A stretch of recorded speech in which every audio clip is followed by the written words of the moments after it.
practical is our Christianity? That's the whole thing, my friend. David, the great king, a prophet, a shepherd, an army man rather than a one-man army, an excellent character in the Old Testament, and he was worried too. He was also worried.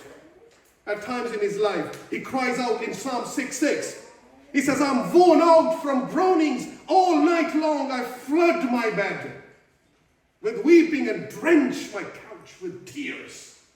The extent of his worry, crushing. He said, I'm flooding in tears. I'm drenched in my tears. What a depiction of anxiety and tension. Psalm 94 and 19, it says, my anxiety was great within me, he says. He had many enemies. King Saul was one of them. And he was after his life. He had lots of things to be worried about because whatever he was, at the end of the day, he was mere man. Who can say among us, I have never been worried? Is there anyone amongst us sitting right now, from the youngest to the oldest, I never have been worried? We all have worries. Some of us might have been carrying with us right now as we walked in. I was worried we were going to be late. I blame him. There is anyone that says I've never been worried. But how he dealt with it is remarkable. I'm going to quote this verse. David says in Psalm 94:19 verse, first he says, my anxiety was great within me. He had enemies and Saul, or people who was after his life. And now Psalm 94, same Psalm 19, and the end part of the verse, it says, your consolation brought joy to my soul. That's what David says.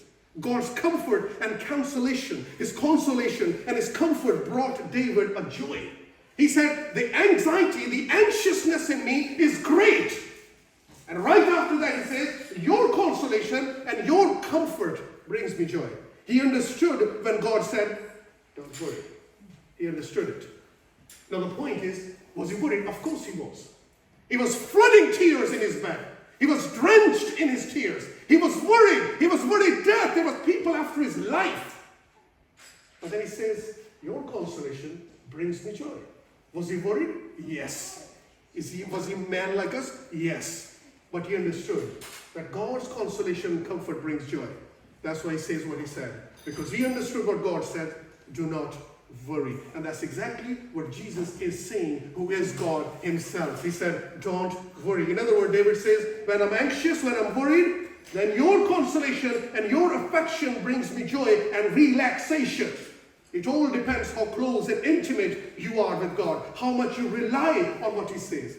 You can read all you like. You can read it from back to front to back and all of that. But do you believe and really rely on what this book says? That's all it really matters to.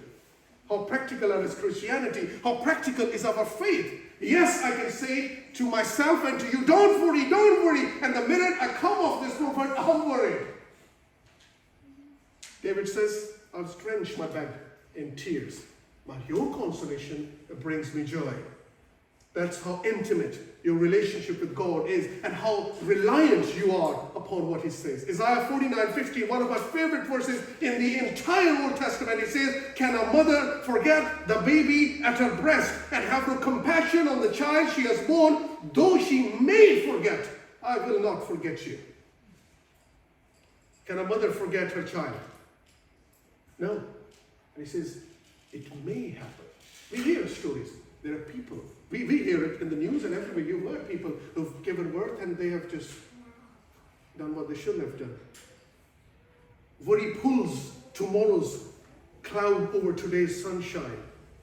Why do you want your sunny day to be a cloudy day? Let there be sunshine and don't pull cloud over it by worrying. Because Jesus said, don't worry.